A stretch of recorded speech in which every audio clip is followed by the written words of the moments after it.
Sebenarnya kalau mau saya buat nol defisit juga bisa. Saya potong anggarannya, tapi ekonominya morat-marit. Sementara belanja negara, lihat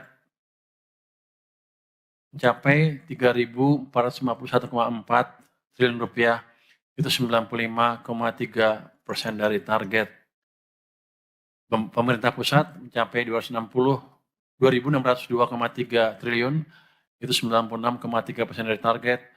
Dan belanja kementerian lembaga 1.500,4, itu 129,3% dari target.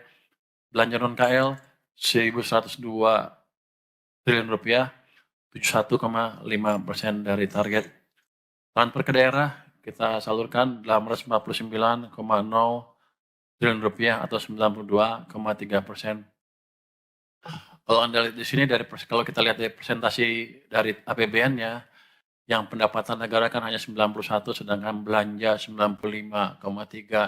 Anda pasti nanya kenapa nggak dipotong belanjanya, supaya defisitnya tetap kecil. Tapi kita tahu kan, ketika ekonomi kita sedang mengalami downturn, turun ke bawah, kita harus memberikan stimulus ke perekonomian. Ini wujud dari komitmen pemerintah untuk menjaga ekonomi tetap tumbuh secara berkesinambungan tanpa membahayakan APBN. Walaupun defisit membesar ke 695,1 triliun, itu lebih tinggi dibanding APBN yang sebesar 606,2. Tapi kita tetap jaga, pastikan bahwa defisitnya tidak di atas 3%.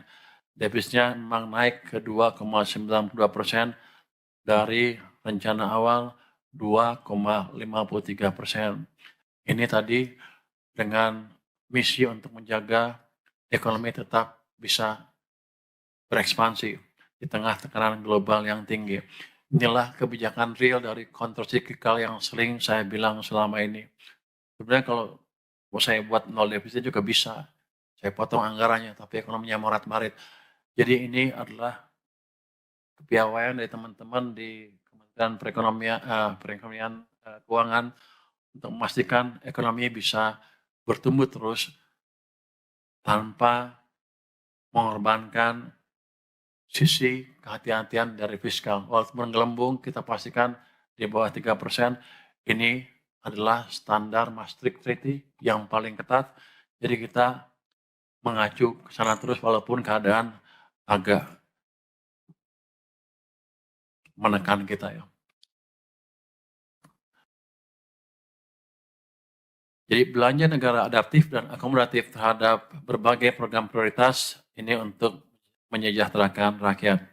Capaian program prioritas serta tata kelola yang terjaga selama ini kita jaga terus sehingga di akhir tahun defisit seperti saya bilang tadi tetap di 2,9% tanpa menghilangkan stimulus yang diperlukan oleh perekonomian sehingga masyarakat kita tetap bisa menikmati ekspansi ekonomi di tahun 2025 yang lalu. Saya yakin nanti tahun 2026 dengan membaiknya fondasi perekonomian dan menguatnya momentum pertumbuhan ekonomi ke depan, harusnya sih defisit bisa ditekan ke level yang lebih rendah dengan dampak pertumbuhan ekonomi ke masyarakat yang lebih besar dibanding tahun lalu.